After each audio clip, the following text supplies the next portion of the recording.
Hello everyone. So last year we did a video where we endlessly, pointlessly speculated about Infinity War. Here's a clip from it now. Right after the second act climax, they're gonna need their own second act climax. their own kind of second act climax, where right before the third act, in order to become closer as a team, they need to have a big orgy. They all need to fuck. Wow, what a great clip. We got most of it right, pretty much. Yeah. So this year, in preparation for Endgame, we're gonna talk about Infinity War in How it's dumb, kind of. in a segment we like to call, you know what's dumb about Infinity War? I don't know. I feel like the first, I don't know, because we saw it twice. Yeah. That's true.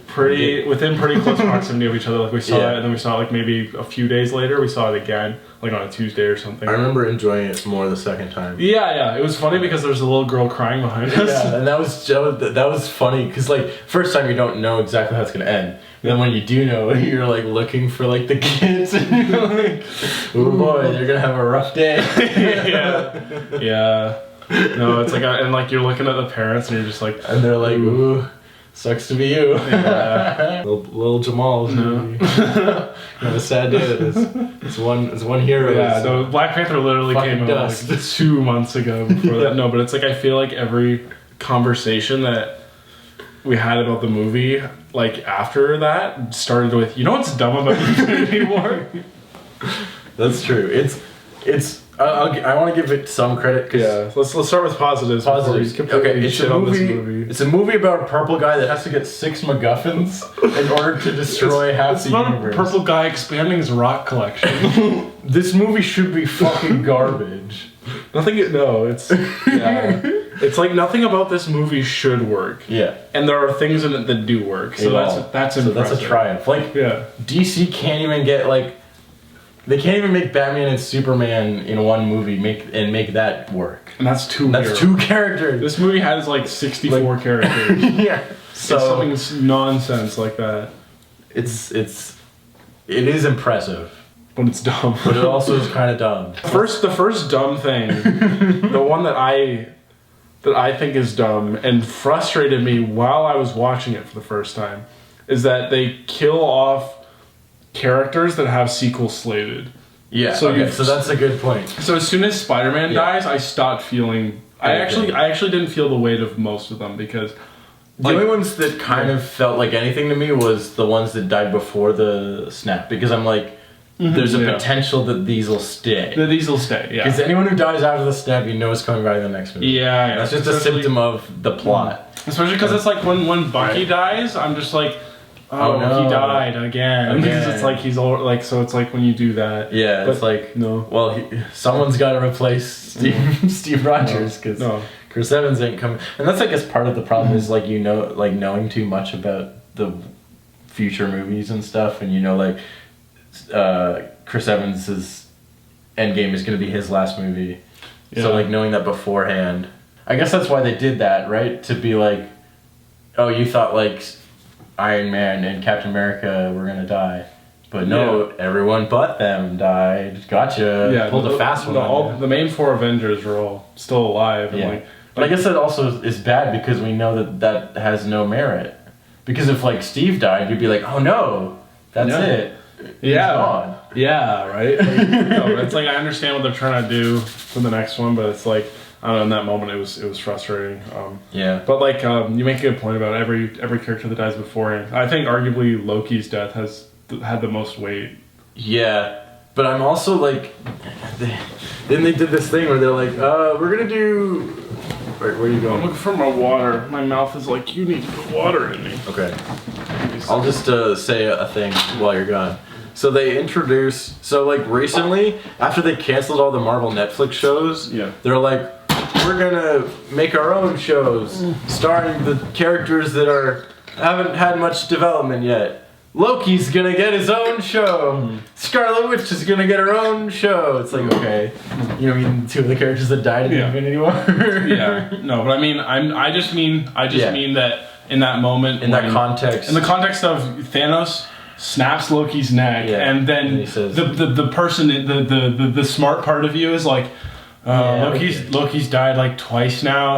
Are you really killing him 3 times? And then Thanos says no resurrections this time. Right. It's almost like self-aware. Like, that was like it felt like he was talking to me. Like it was. Appreciate that. It made him. It instantly made him a scarier villain. He's self-aware. That's true. But it's also like in the next one, everyone's gonna come back anyways. Yeah. So, like, who's to say, like, oh, Loki's not back. He's back now. So I guess, I don't know. The whole thing is kind of dumb. That's the problem, right? Yeah. You know what's dumb about Infinity War? Yeah. The Infinity Gauntlet. Okay, yes. So, essentially, it's world-breaking. Like... Yeah, it's completely world-breaking by existing at all. Yeah. So that's the first problem. So it's like why does Thanos have any opposition at all in this movie? It's like he could just, as soon as someone shows up, he could take the Tesseract and teleport their head to like the sun. It's like your head is now not in your body, and he just does that to everyone. And then it's like that line from the Screen Junkies thing where they're like, I can't wait for the next movie when Scarlet Witch tries to head scissor. No, it's Black Widow. Sorry, I always get their names wrong because they have the same first name. When Black Widow tries to do the head scissor kick on Thanos and he throws her into the fucking sun. Yeah, where it's like like you made a good point. We were talking about this like yesterday or a couple days ago, and you're like they haven't been able to stop a person with 1 Infinity Stone. Yeah, like, okay. Yeah, because, like, in the other movies, like, the bad guy will get the Infinity Stone at one point, and then they usually defeat them. But, like, and they're like, wow, that was really close. We almost didn't defeat them. So then, like, as soon as Thanos gets 2, like, it's over. It's over already. Mm-hmm. So, like, it's kind of dumb that the whole movie, they kind of play up the fact that, like, we still have a chance, guys. We're so close to beating him. Yeah. Oh, we got his glove off for 5 seconds before Star-Lord was an idiot and punched him. But it's like they shouldn't even be able to do that. Exactly, because it's like that's what's contrived about it. Yeah. Is that like as soon as he gets to that planet, as soon as he gets to Titan, he's like, okay, guys, I know Doctor Strange has an Infinity Stone, so. Fork it up. They shouldn't be able to like stand a chance against him at all. It should just be if they're cuts off. He makes Doctor Strange have no arms and legs, and then he takes it from him. Like I guess my question is like why does he like not kill people as soon as they oppose him? Right. Like there's that scene where he's fighting like 6 of the Avengers. Well, there's the one bit where it's like he fights the Guardians. Yeah, and he turns Drax into rocks and Mantis into spaghetti, and that's like I thought Drax and Mantis were just dead. Yeah, and then we're just like no, they're not. And then he gets the he gets the stone that's there, and then he leaves. Yeah. And then he unmakes them into rocks and spaghetti. Yeah, so it's like, why would you do that? Yeah, and then like they die later, anyways. Yeah, and then like there's the one bit where he's like, "This is my homeworld, Titan. It used to look like this." And it's like, why don't you just idiot? Isn't this what you're bitter about? Like, you can fix it. You've achieved your goal now. Yeah, you can stop now. You can stop now, Thanos. You've already won.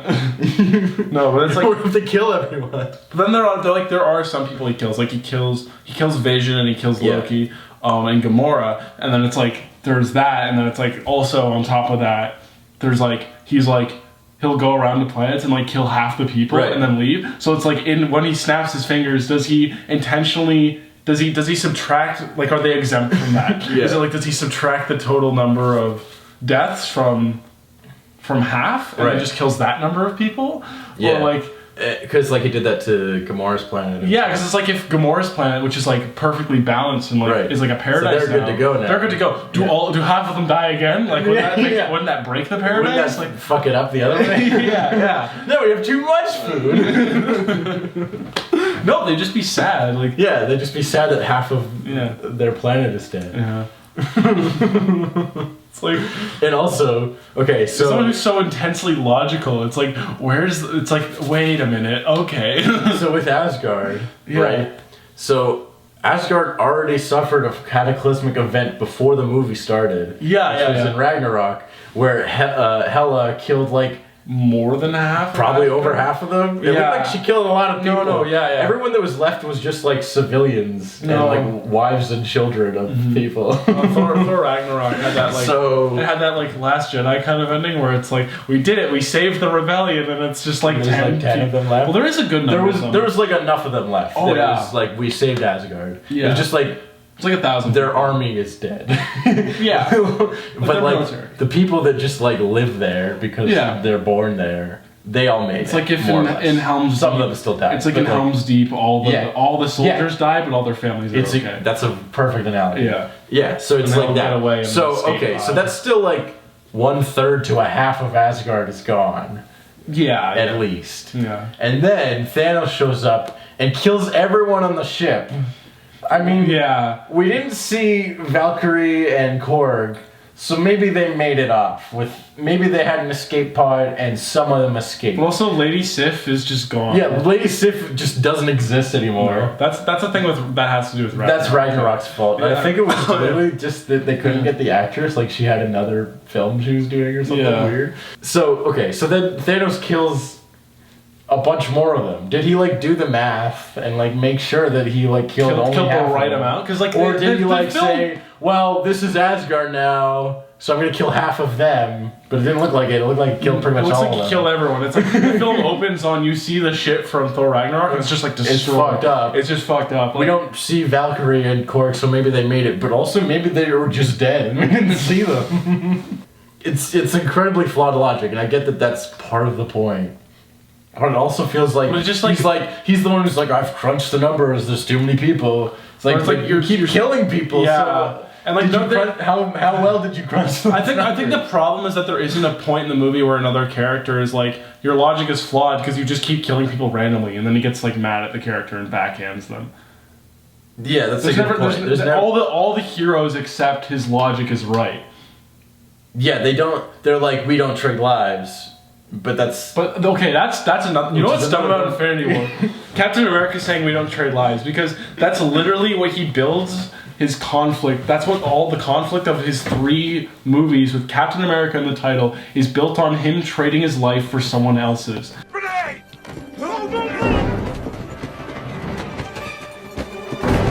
Get away! Get back!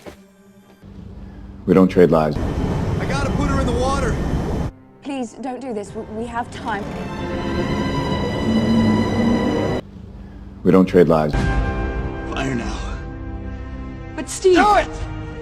Do it now!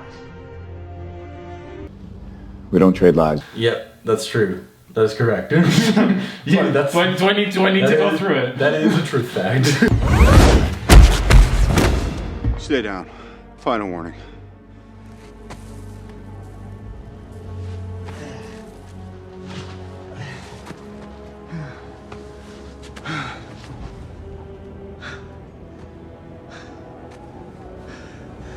I could do this all day. You gotta get out of the ship, we're gonna blow them up now. And then he's like, do it now. Yeah. We have to sink the ship. There's no time. That one is a way better there's just no time situation. That's true, because there actually is no time. There legitimately is no time. If they don't do it now, the Hydra's gonna like kill everyone. Oh, they're gonna retake over the... They'll find a way to rehack into the Hellcarriers or whatever. So it's like... Time is actually of the essence. Time is of the essence. In that situation. And then... him and even in like, Civil War, he's like, I'd rather die than kill you, even though I'd rather die fighting. You've killed a bunch of people, but you're still my friend, and I know you're in there somewhere, so I'd rather die than kill you. But like that's the thing, is he ends the fight without killing him, and that's what's cool. Yeah. But also like that he would rather die fighting for his friend than kill Tony. In that situation, if you like ended up losing the fight. And then Civil War is the same thing, where it's like, oh, he'll like die to protect Bucky or any of his friends. or anyone, which is the whole point. Or anyone, really. So the whole like so then like Vision's like, hey, I'll just die to save everyone else. I'm cool with that. Yeah. And Captain America's like, no, that's my move. No. You can't use it. So Captain America is now a hypocrite. And like And that's like a thing. It's like a reoccurring thing. It's a reoccurring thing because they do that with Iron Man and Doctor Strange. No, I just mean in Infinity War they say we don't trade lives a couple times. Yeah. Well, they do the same thing with Doctor Strange and Iron Man, where Doctor Strange is like, I'll give myself up to, or no, they're like, Tony's about to die, and he's like, wait, I'll give you the stone, which is like, don't. Yeah, but it's like, okay, that's why would you do? You know what's dumb about Infinity War? They have you said it more eloquently than me. They have a wizard that can see the future. Yeah, okay. So they have a wizard. They have a wizard that can see the future, right? And the whole movie is based around Thanos wins. But they have a wizard that can see the future, and they come so close to beating him. So like, all you have to do is for Doctor Strange to pull Peter Quill aside and be like, here's what's up. He killed Gamora. I know you're going to take that really hard, but I need you to have a level head during this fight because Thanos is going to try to use that against you.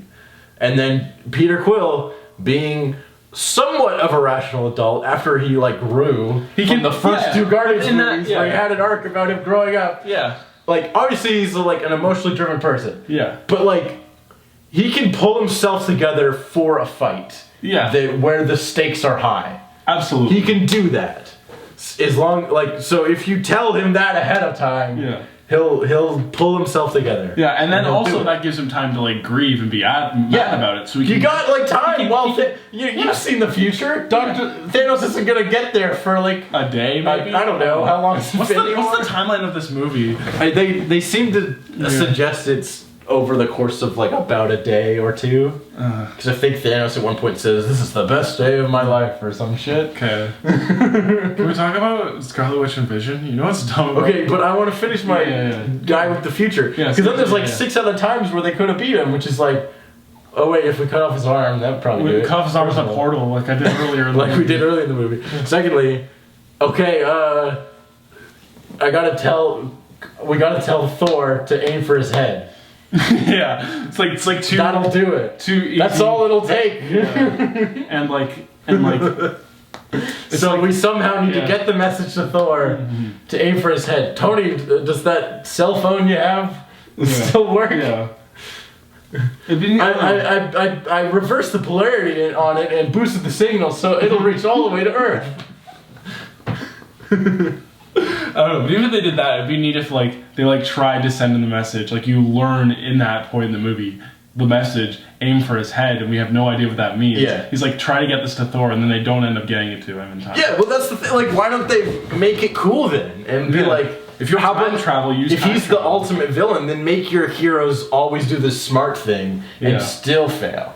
Right? That's what this should be. Yeah. So like he should try that. He should try to tell Peter Quill that like about Gamora beforehand so that he goes into the battle knowing that level-headedly and Thanos still somehow beats them. Yeah. He should try cutting off his fucking hand. Yeah. And then like it still doesn't stop him somehow. Yeah. Like maybe an idea I had would be you have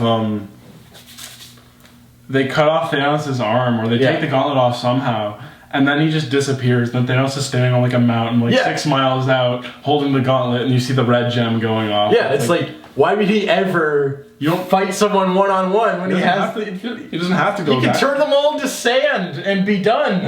Why can't he just apocalypse them? Like, I'm just saying you can do anything. Yeah.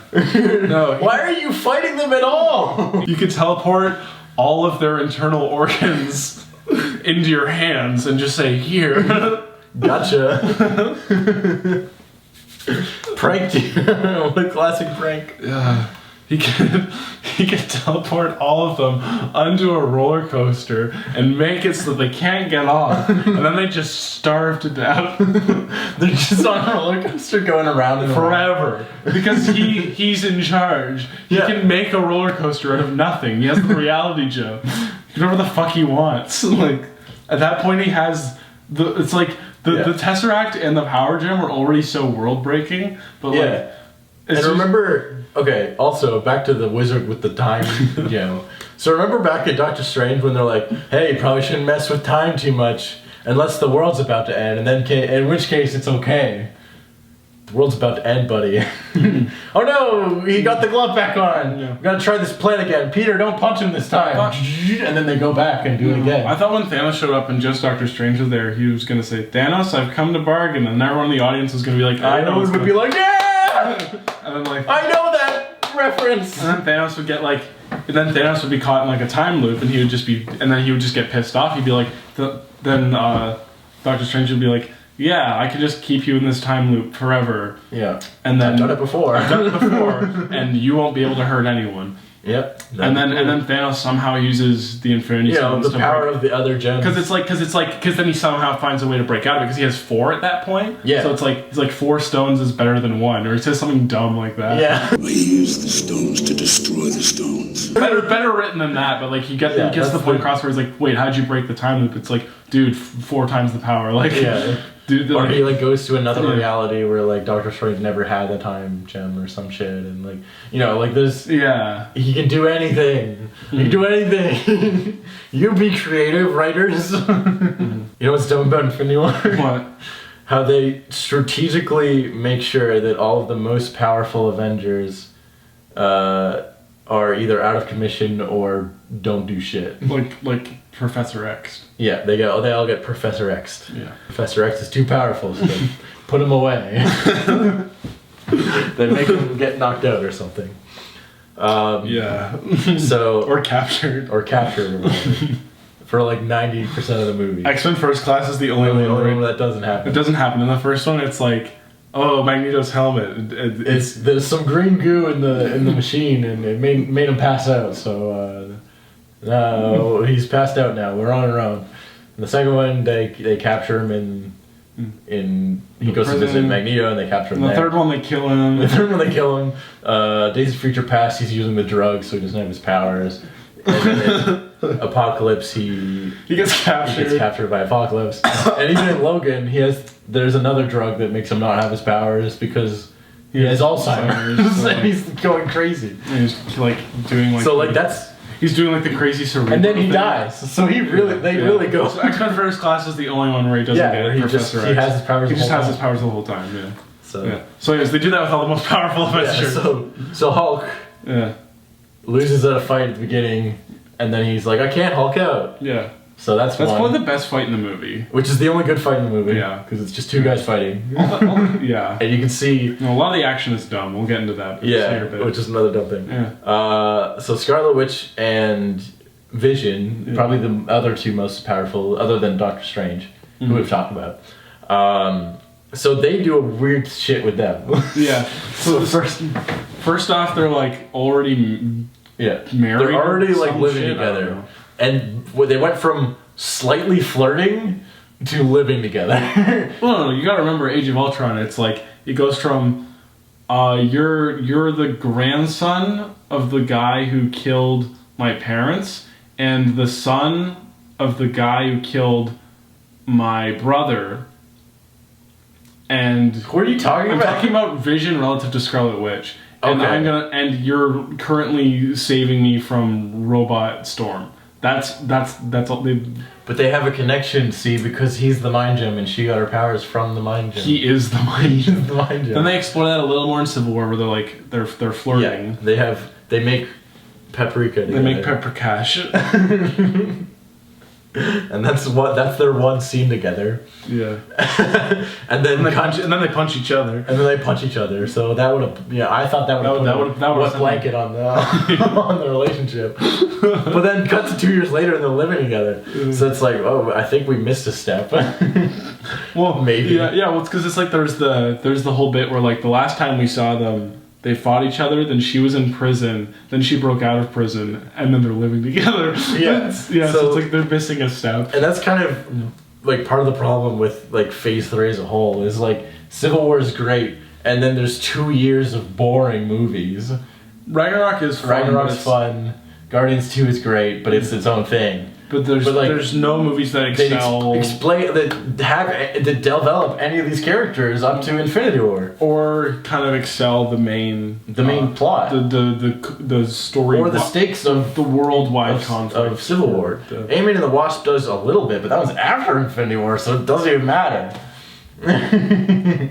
I just mean like the fact that he's like, they talk about Civil War happened, and that he's has to be under house arrest during that movie. Like that's a plot point. But it doesn't matter because who cares about Ant-Man and the Wasp? And it came out after Infinity War, so also who cares?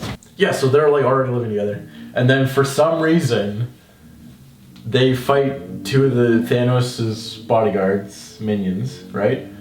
Yeah, and they get saved. You said or it's like the top two strongest Avengers have to be saved by two regular people and a third one who's slightly stronger than the regular person. Yeah, and those are the people who save them for no reason. It's like because. It's so weird because Vision gets like stabbed and he gets stabbed even though his power is that he can't be stabbed. He gets stabbed and he's like, they stabbed me, and they're like, how? I don't know. And they'll explore it.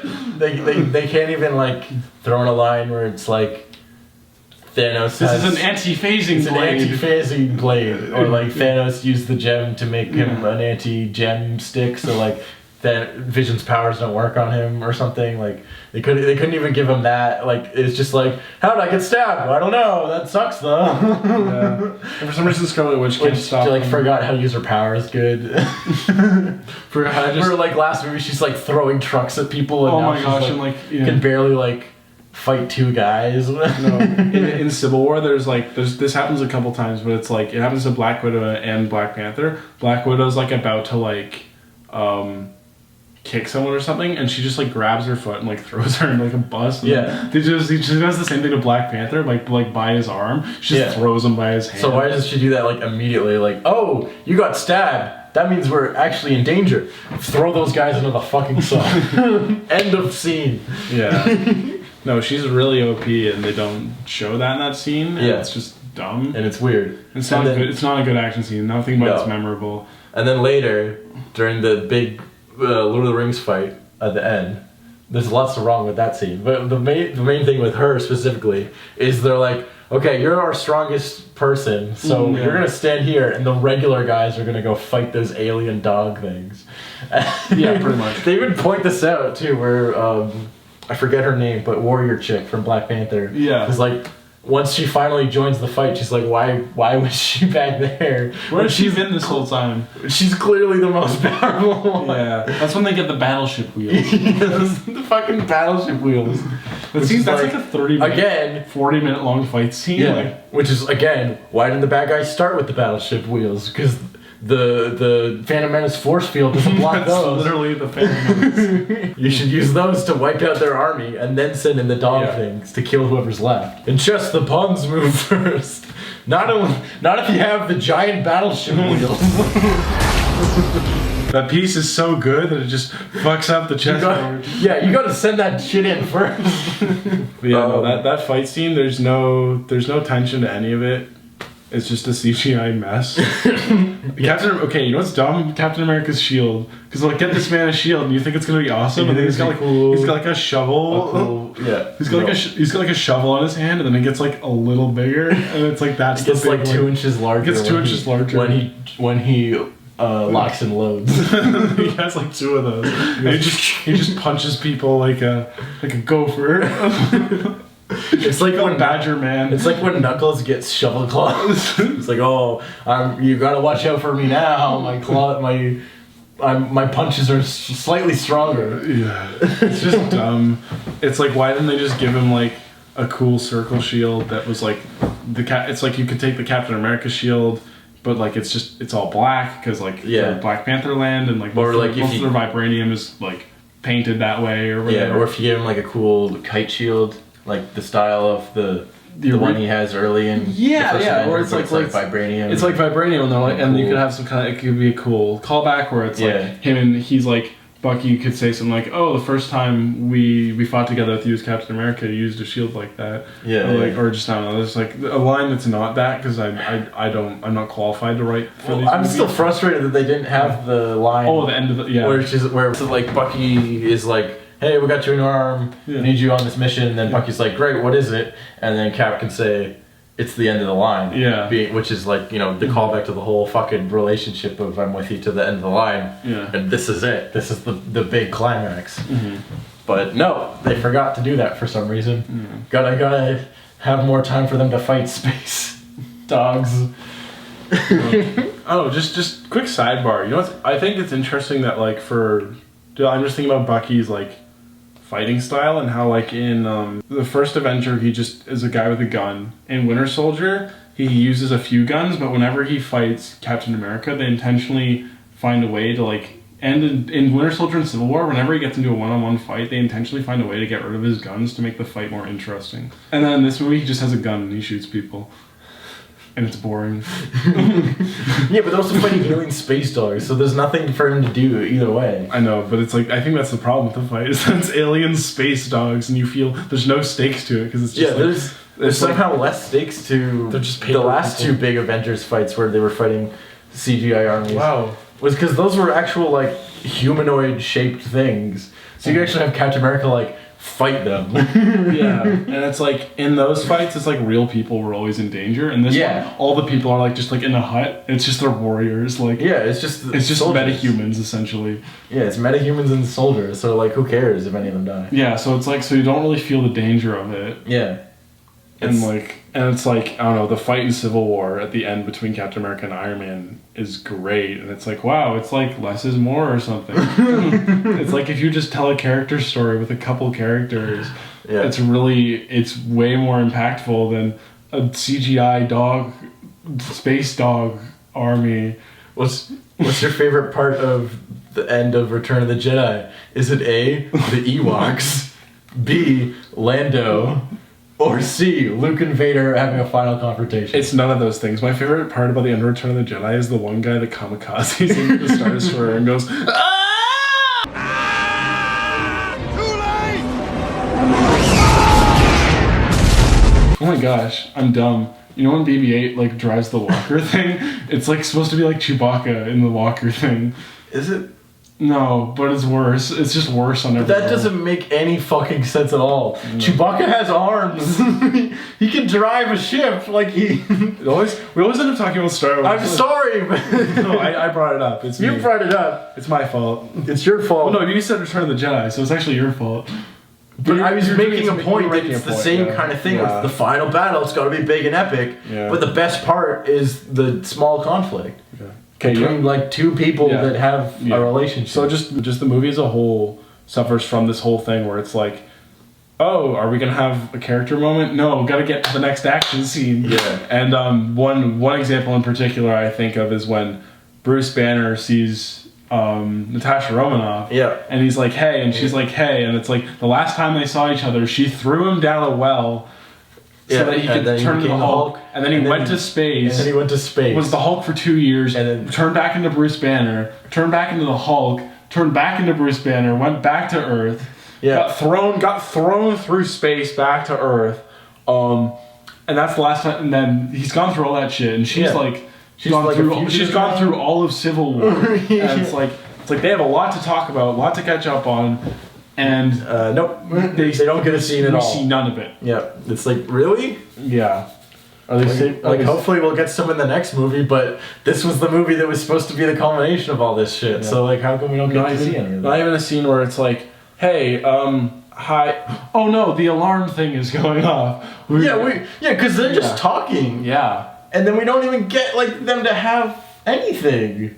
Yeah. Because they just met, and you're like, okay, cool. Yeah. All right, we're just meeting. We're setting up. This is where everyone is right now. Yeah. So the next time we come back to these characters, 2.5 hours, right? The movie. Yeah, something like that. Or is it 2 hours and 45 minutes? But like the next time we come back to them, it should be like we're on our way to Wakanda, and while we're on our way to Wakanda, Bruce and Natasha are gonna have a fucking scene together. Yeah. It's about the people. You know, the best part of Age of Ultron is when they're all at the farm together. I know some people don't like that, but those people are wrong. Yeah, so Infinity War is 2 hours and 29 minutes. Okay. Okay. So 2.5. Why does this have an 8.5 on IMDb? People love this movie, Patrick. They killed off everyone at the end. But it's so fucking dumb. This movie is so dumb. You know what's dumb about Infinity War? What? The Wakandan army and like Cap and all them, they set up their their formation, they're ready to fight, and then they're like, open up the shields. They explain that in the movie. They do give it a slight explanation, which is They're still coming through. Oh yeah, they don't have to break formation though. Yeah, that's the thing. It's like, okay, so we're gonna funnel them in. They're still coming and fight through. them 300 style. Yeah. But instead, they fight them 300 style. But the part where they just run around and do flips. Yeah, but it's like 300 style is hold formation as long as you possibly can because it's the most efficient way to kill people and protect yourself. Yep, they all have fucking shields up. And then they're like, nope, no more shields. We're just running at them. This is a football game now.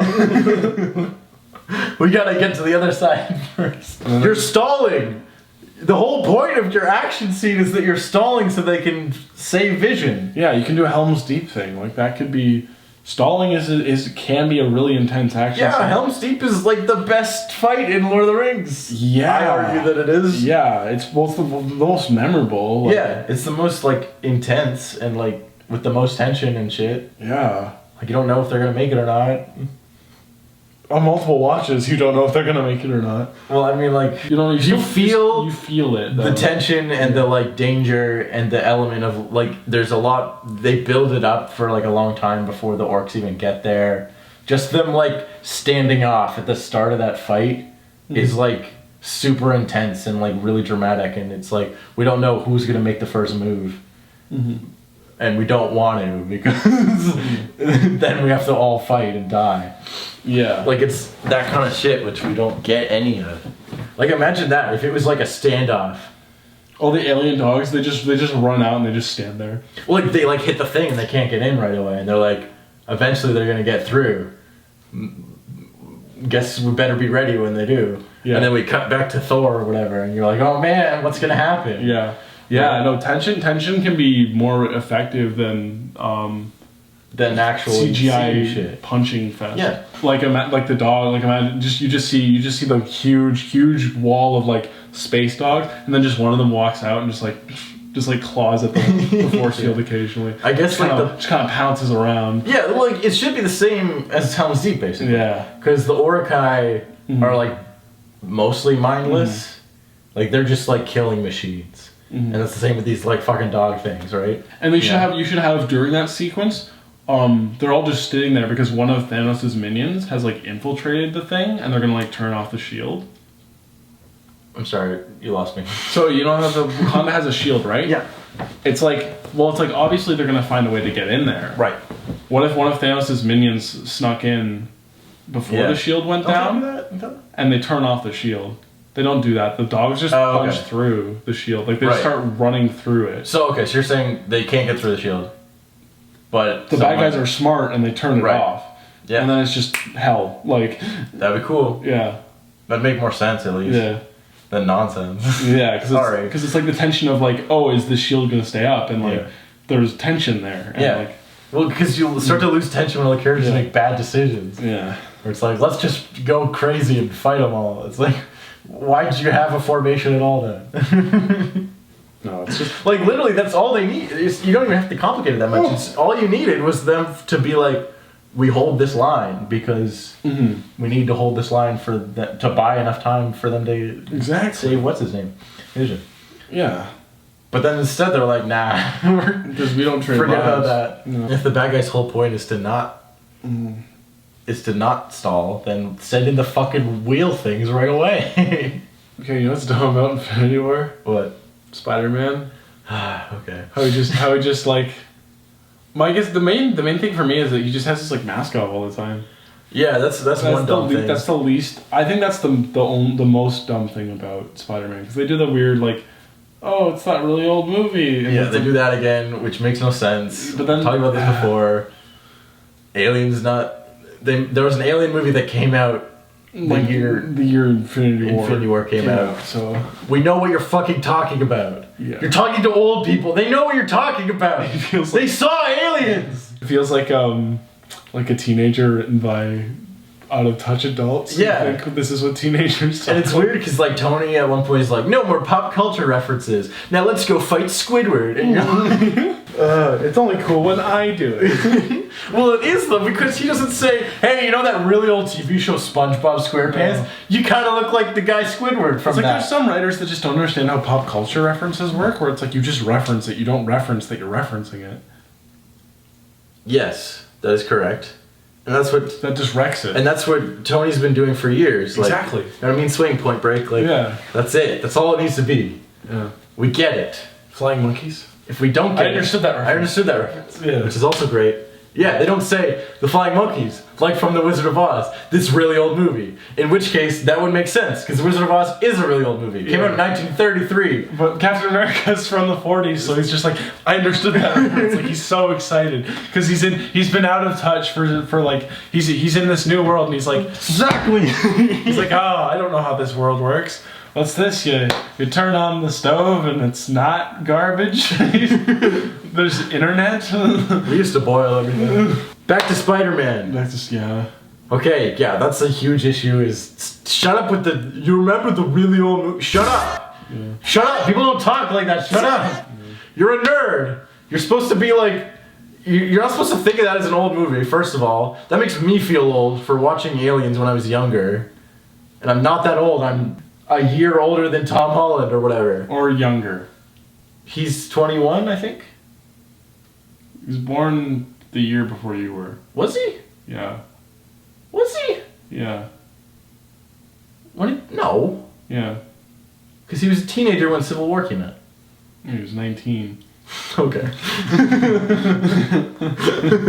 Do the math, asshat. That was 4 years ago. That was 8 years ago, Patrick. How am I supposed to remember Civil War? Okay, my other point of Spider-Man is they keep flip-flopping on what the fuck his arc is supposed to be. Yeah. In Civil War, it's so confusing. He's Spider-Man, and that's it. And you're like, I'm on board. Fantastic. Great. And then Homecoming ruined everything. He's like, I want to be an Avenger. And he didn't want to be an Avenger. It's kind of like Mean And then Girls. we found out that if he had the suit, he didn't need to have the suit. It's like they tried to do Mean Girls. It's like, that's not Spider-Man. Yeah. It's like, that works. Yeah. It works really well in Sky High. Yes, yeah. Because that's and also in Mean Girls. Yeah, but I think Sky High is a better Mean Girls movie than Mean Girls. That's true. But anyways, Sky High works because you see him in a phase when he's not like awesome, and it's like Spider-Man's just awesome from the start. Yes, that is an excellent point. Yes, and that is why it works. And Spider-Man's already Spider-Man from the start. Yeah. So it doesn't make sense for him to be like, I gotta be an Avenger now. I want to be even more cool. Why? Yeah. No, because like the point you're already awesome. The point of Spider-Man is that he gets his powers, and then he's an asshole. And then he learns that with great power comes great responsibility. Then he learns that he shouldn't do that. Yeah. And then he's Spider-Man. Yeah. That's how you do Spider-Man. That's all you need to do. That's all you need to do. And it's like he's not that complicated. It's like he's already gone through that, so it's like you can explore his character in different ways. Like you could do a Spider-Man 2 thing, or like, but in Homecoming, it's like he's just like a whiny kid who's like it feels entitled to. And then he learns to not be a whiny kid who's entitled. But then he gets the suit at the end anyway. He gets the suit at the end. No, he doesn't get the suit at the end. He gets the suit slapped on him in this one. Yeah, but in Homecoming, he gets to keep the suit. He gets to keep it. Yeah. Even though the whole arc is that he doesn't need it. Yeah. Fucking stupid. So then, Infinity War comes around, and he's like, at first, it's like, okay, because he's like, hey, what are you doing here? I thought you were going to be a little neighborhood kid. Friendly neighborhood Spider-Man. And then he's like, well, I gotta fight aliens because I can't help the little guy if there's no neighborhood left. He's like, it's hard to be a friendly neighborhood Spider-Man if there's no neighborhood. It's like, that's a really good point. Perfect. That's all you needed. Yeah. And then he does you're an Avenger now, and he's like, wow, my arc is complete. And you're like, what? No, stop. It's like, it's like if you learn nothing. So it's like, so it's like I'm not excited for his Spider-Man. And then he gives him an even more awesome suit, just randomly during the movie. He slaps it on top of his like, send in the. Hey, you know what's dumb? Send in the super duper suit. You know what's weird? In Infinity War, every character, there's literally 4 characters with suits whose faces peel back. It's Black Panther, Iron Man, Spider-Man, Peter Quill. Peter Quill. Is that all of them? All of them who hide their faces have a convenient way to peel their face back. Yeah, that is correct. Because we need more screen time for the actors. It's like why stupid? Why does he tell everyone he's Spider-Man? Shouldn't him just in space wearing the costume with the mask on? Yeah, that makes way more sense for his character. But yeah, why would he ever take it off once they're in space? It's this dumb actor FaceTime thing, and I know it's that. That's exactly what it is, which sucks. It is so dumb. Yeah, because the main reason they didn't do that, they would find a way for his mask to explode or get damaged and he has to take it off. The main reason they did that was because like obviously it's the FaceTime thing, but also his eyes don't move. It's hard to make the actor emote when they're wearing a mask, and that's always been a challenge with Spider-Man. They finally fixed it in Civil War by giving him the eyes that have apertures in them, and they change. So that's enough. To give him emotion, because that's all you do in the comic. Is they just change the size of his eyes depending on what he's doing. What his emotion is. But then they like still have him take the mask off, which makes no sense. Also, he doesn't know who Doctor Strange is. He shouldn't reveal his identity to him at all. Secondly, he doesn't know who the fuck Peter Quill is. Just some random aliens show up and like take you hostage. Why would you take your mask off? You don't know who that is. You're in space also. They might have some space alien pathogen. You're smart. I should have stayed on the bus. Think of this shit. Keep your mask on, you idiot. I mean, that's like it's a pretty good Stan Lee cameo. He's like, what, you've never seen an alien in space? I love that. I do love that part. Like, once he's in space, keep that shit on your face. It even rhymes. That's the new motto. No matter what we're told, we have to clean up the mold. Okay, we were talking about Thor. Are you done ranting about?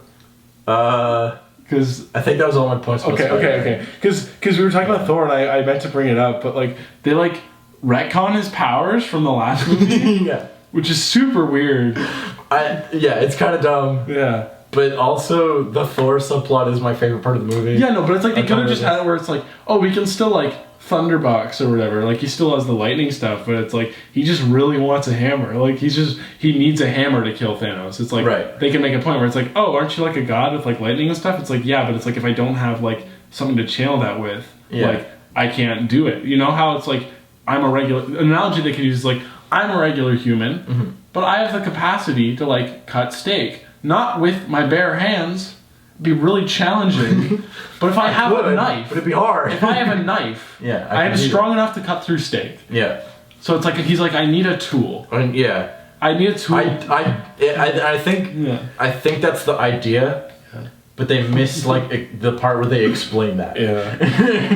Because they make a big point of him being like, I have to get this to fight him, to beat him. And they're like, you already fought him and lost. He's like, but you've never fought me twice, right? They have that part, which is like kind of cool also. But I think that's the idea. They just like missed explaining it a little bit. Yeah. At least that's how I interpret it. Because it's also them trying to retcon Thor's arc and like character at all, and make him make sense.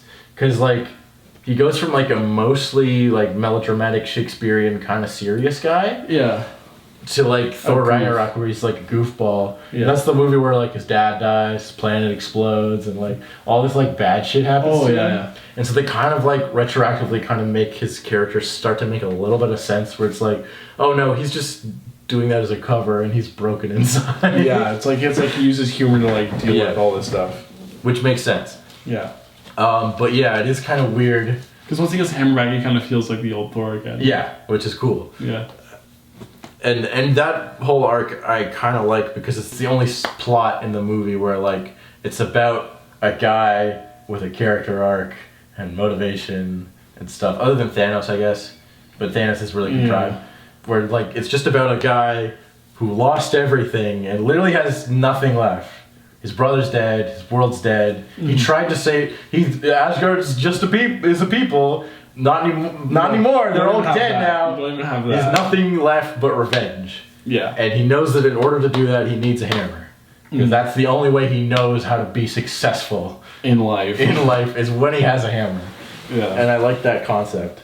So that was interesting, but it's a really weird retcon, and it makes you ask questions about. But it's also because Ragnarok is a weird retcon of. The hammer was inside you all along. I don't mind that as much, because like it's like, oh, there's nothing to prove that wasn't a thing. Earlier. Except that like if someone else is worthy, they can get the powers of Thor. Like that's how the hammer works.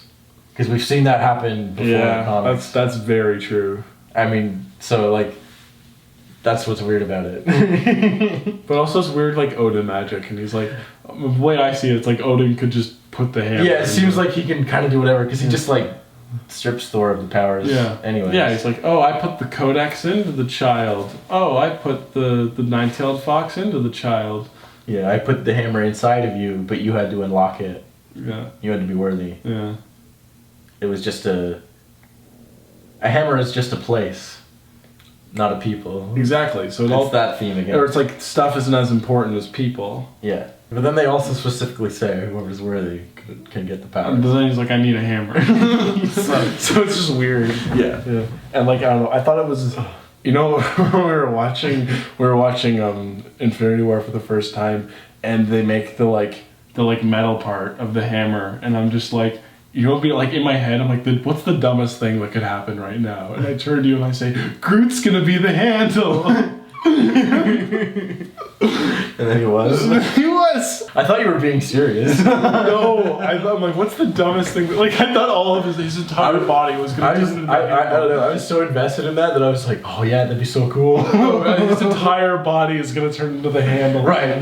Which would be dumb. Yeah, no. It's like I don't know. I guess for me, when I was watching it, I was focusing a lot on the story structure. Right. And like how it's like the most kid don't bite part of the movie. Yeah, that's true. But it's also the only part where characters like grow and change. Exactly. Yeah. So it's weird because it has nothing to do with everything else. Yeah. But that's why I like it. Yeah. And I guess that I think the dumbest thing about the movie as a whole is that it doesn't have a third act. Yes, and this is an issue. Because it's like you should have a plot structure. Like it'd be so much more crushing if the Avengers they try to stop Thanos and they fail. Yeah. And then they ban, like, I don't know, they don't all have to regroup. But you get enough of them where you have the moment where all hope is lost, and then they're like, no, we'll come together, we'll push to a third act, we'll have this big dumb fight in Wakanda, and they still lose. Yeah. It's infinitely more crushing when you lose at the end of a third act, as opposed to losing at the end of a second act. Because if you lose at the end of a second act, you know there's a third act. There's like an agreement between an audience member and a film where you know You've seen enough movies where you know that after it's not all over. It's not all over yet. That the low point's gonna hit, but then the characters are gonna pick themselves up, and it's gonna be good. So when Infinity War ends, you don't feel the crush because you're like, oh, there's no third act. I just haven't seen the third act yet. Yeah. So, okay. I guess the next one is the one where they win. Exactly. Because this is the low point. But if they lose at the end of the third act, we're at the low point now. Rarely happens. Like Empire is one of the only movies where the characters lose at the end of the third act. Yes. But you can also argue that's part of the trilogy. Yeah, it's part of the trilogy. Yeah. I guess Luke loses at the end of the third act. But like Leia also loses because they're like, with still a chance to save Han, and they don't get they don't get Han. No. So it is the trilogy thing, right? There are movies where like the protagonist dies at the end of the third act, and they lose, like Civil War. Okay. Better example. But no one dies at the end of that one. No, but the friendship gets broken. Right. And they lose metaphorically. And the villain wins. Yeah. It's like that. The Thanos one also. But that movie has a third act, though. Yeah, that's true. That's my point. That's my point. Yeah, is that the villain is allowed to win for the whole movie until the end. That's the agreement. Yeah. It's but then weird. when the villain also wins at the end, it makes them even more scary and like. Yeah, well, because then you'd actually be like, what are they gonna do now? The next movie, because like if they all teamed up at the very end and fought Thanos together as a team, as an Avengers team, and they still lost. Yeah. And half of them died, or as many of them as they could get. Yeah. And they still lost, and half of them died. You'd be like, how are they possibly going to win next time? Mm-hmm. Like, there's no how. I don't know how. Wait, I just thought of something. Right? You know, but we know how. Tony and Steve are going to make up and have a kiss and be friends again, and then they're going to team up and win with the power of friendship, and that's going to be the movie. Okay. So, I know that Nick Fury has no way of knowing like what's happening when a bunch of people start randomly dying. Right. And he calls Captain Marvel. Yeah. But what's there to stop Captain Marvel from turning into dust? He got lucky. She got lucky. Yeah. But Nick Fury also got lucky by calling her. I don't know. Yeah, but it's just chance. I know, but it's just dumb though. It is dumb. But it's like, why did Ant-Man live? No, I hope that the Russos fix Captain Marvel because it's like she could show Well, up. okay, here's the She's point. gonna show up and they're gonna be like, "Who are you?" She's Yeah. like, I'm stoic and boring. Great. Great, we don't have enough of Because those. you know what's cool about the Avengers? They're all different? They're all different. They're all well-developed characters. She's allowed to be different. She's allowed to be stoic, but like she needs to have a character, and she doesn't have a character. She doesn't have a personality or motivation. No. I guess her motivation for this one is Nick Fury's dead, and that's my personal stake in this. Yeah. And I guess that can make... And also half the universe is dead because Thanos. Oh, if they kill her best friend. Yeah. Okay, but still, then it's still just revenge. She still doesn't have a personality. So the Russos you gotta get on that. Yeah. Give her fucking something. Yeah. Brie Larson is a great actress. Yeah, it's so sucky that like they give her shit. Yeah. Remember Black Panther in Infinity War? Because I don't. I remember he was there. He was there, yeah, but like when he says Wakanda forever. Probably. He says, "Get this man a shield," and then he forgot to give him a shield. Instead, he strapped some shovels to his hands. It's dumb. And then that's about it. No. I think dumb is the key word because it's not like colossally stupid. It's just like that's dumb. Yeah, that's a good point. It's not like broken. No. Like fundamentally. No, It's just there's dumb things. There's just a lot of dumb things in it. It's like, oh, let's fight some aliens in the park. And it's like, remember the one bit when Iron Man's like talking to Pepper? He's like, I had a dream where like we had a kid. What are you talking about? His whole arc is that he something responsibility on and off again with Pepper. Spider-Man's his kid and he died.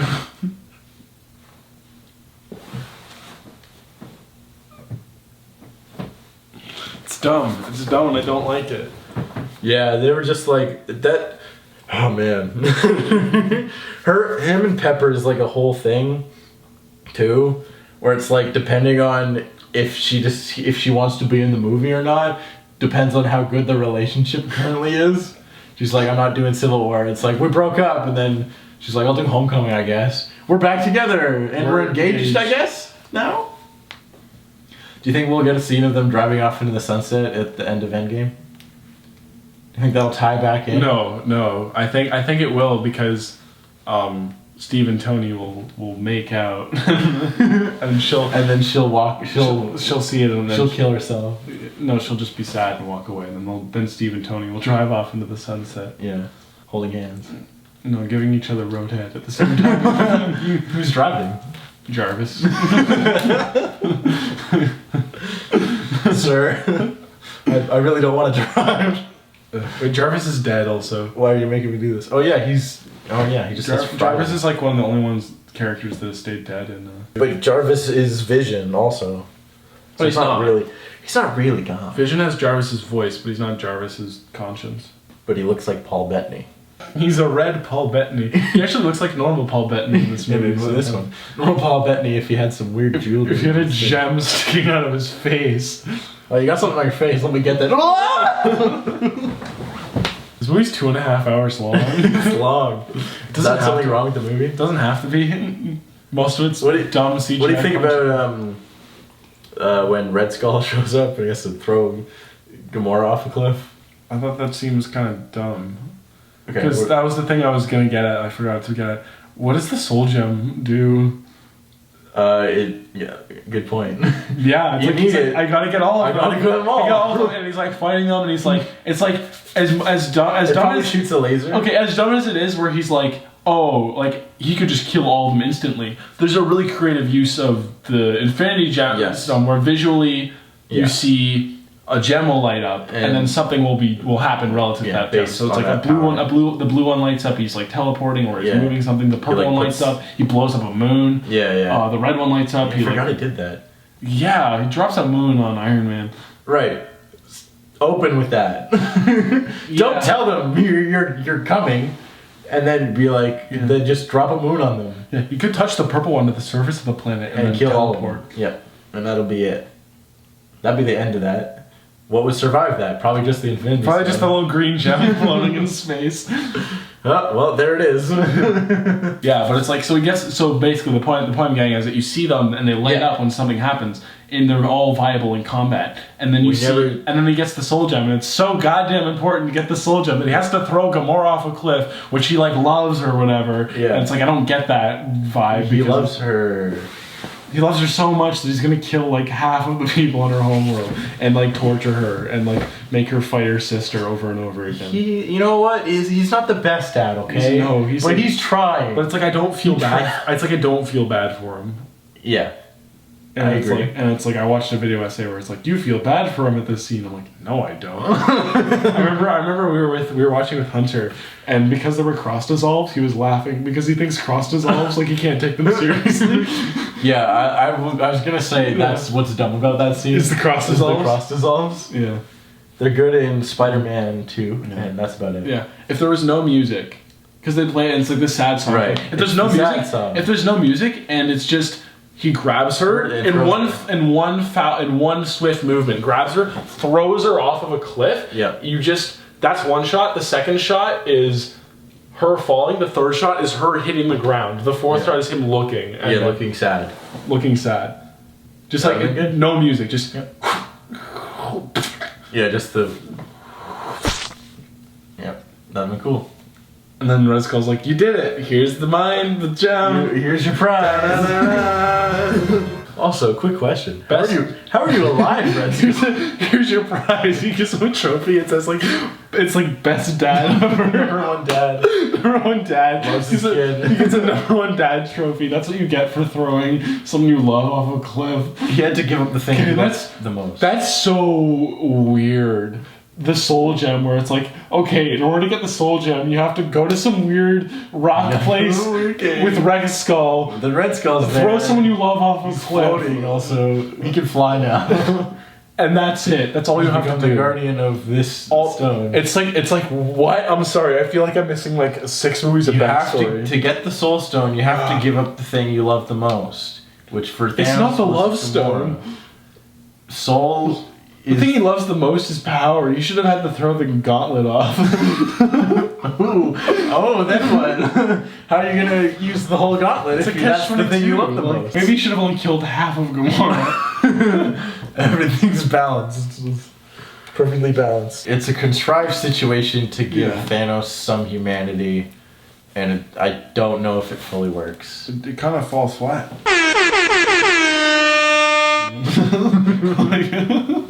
I didn't mean that. It just leaves you with questions. Like you're just supposed to suspend your disbelief on all of this. I said this before, but another part of the problem of Infinity War is it kind of treats the MCU like it's a TV show, and it ends on a cliffhanger, and you're like, oh shit. I can't wait till next week to find out how they wrap up this season. Yeah. But you have to wait a whole year. So instead of not thinking that hard about it, you think about it really hard for a year, and you realize there's lots of issues with this movie. So, a lot of dumb things. Did you like how as soon as we start Peter Dinklage was giant? Do you get it? Because he's the joke is that he's short, but now he's big.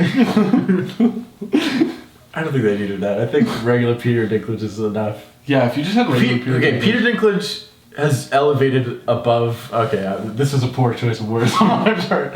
Above the being typecast in dwarf roles, which he used to do. And then he did Game of Thrones, and everyone's like, you're great.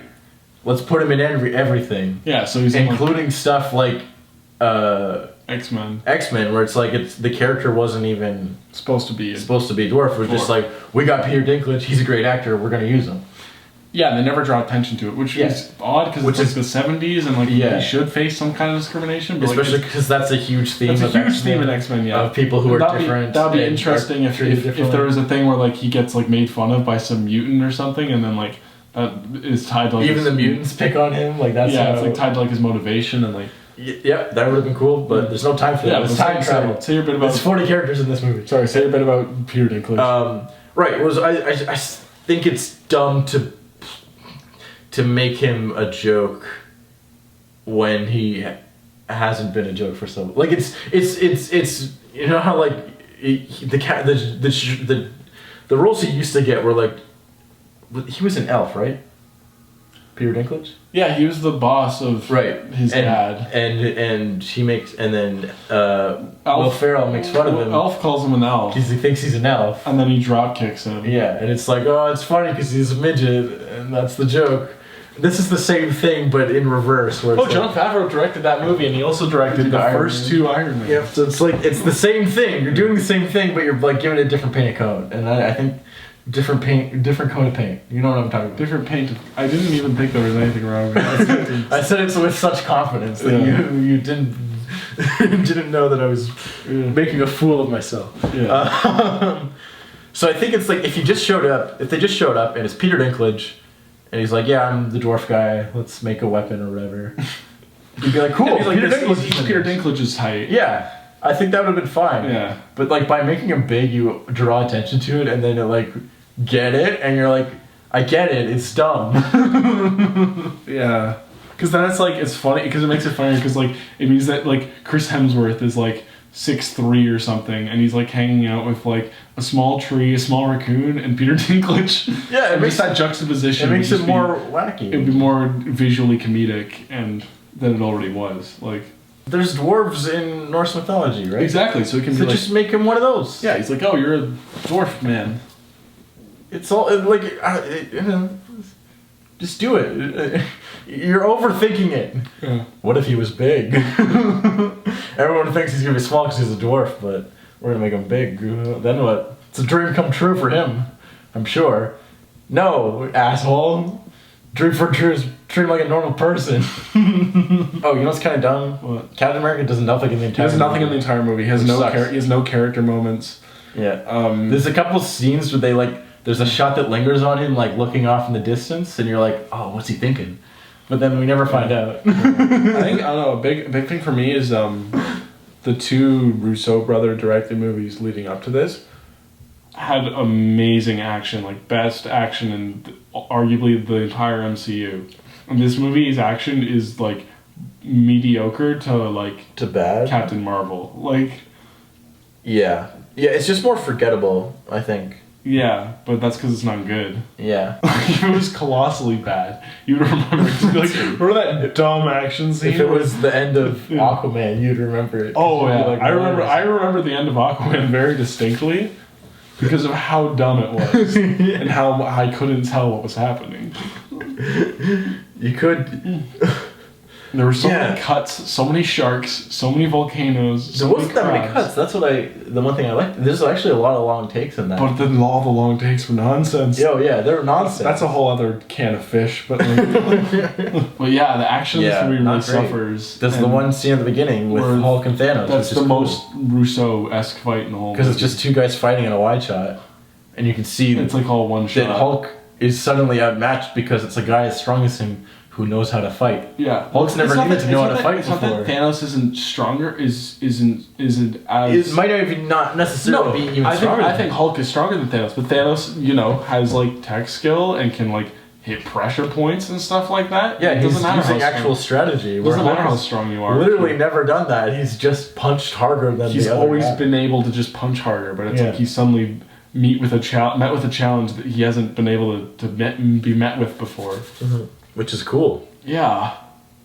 It would have been nice if they explored that more too, with like why he can't change into Hulk anymore, but they didn't. Where did Thanos learn how to fight? You gotta fight more alien dogs, and that's it.